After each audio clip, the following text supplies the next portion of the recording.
So how do you view the current reality and the potential future of the film industry? Are there still stars? That's the thing. Who was the last movie star? Well, from what I've been able to understand, the only star truly standing. Leonardo DiCaprio. Cruise? No, Cruise, that's going too far back. Leo, I mean, the last movie, they're still out there. They do occur. Yeah, they're out there, but they also, my sense too is that, and I don't really know what to make of this, that are they the last of a dying breed? Well, the new is like, it's gone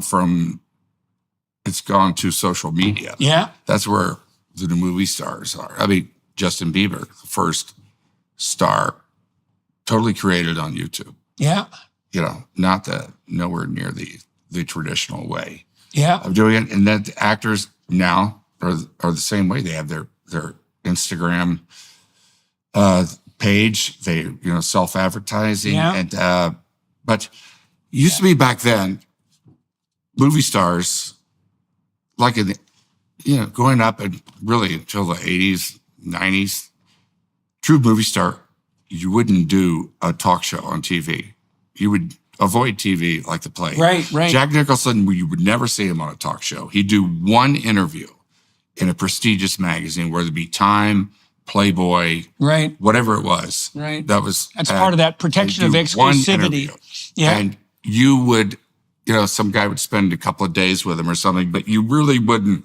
There was a mystery to him. Yeah. So that when you went to the theater, really what makes a movie star is you go to the theater, they are a mystery. You don't know too much really about their life. Yeah. So you don't want imprint to your own life on them. Yeah, definitely. That's what happens. Yeah.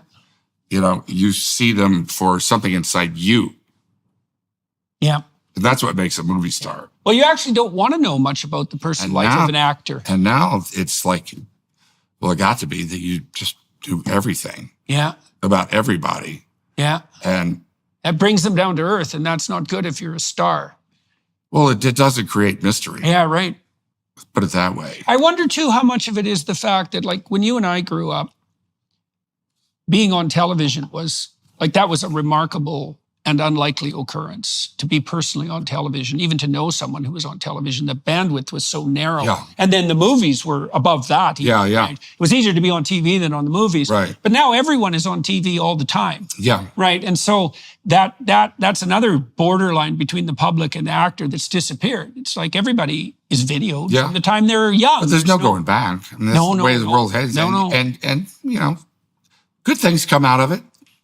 Good thing. What do you see that's good coming out of it? Well, for one thing, there's really a broad communication in the zeitgeist. People have taken over their own stories. Yeah. And you could be like me and choose not to participate very much. I mean, I have an Instagram page, I have a Facebook page, and I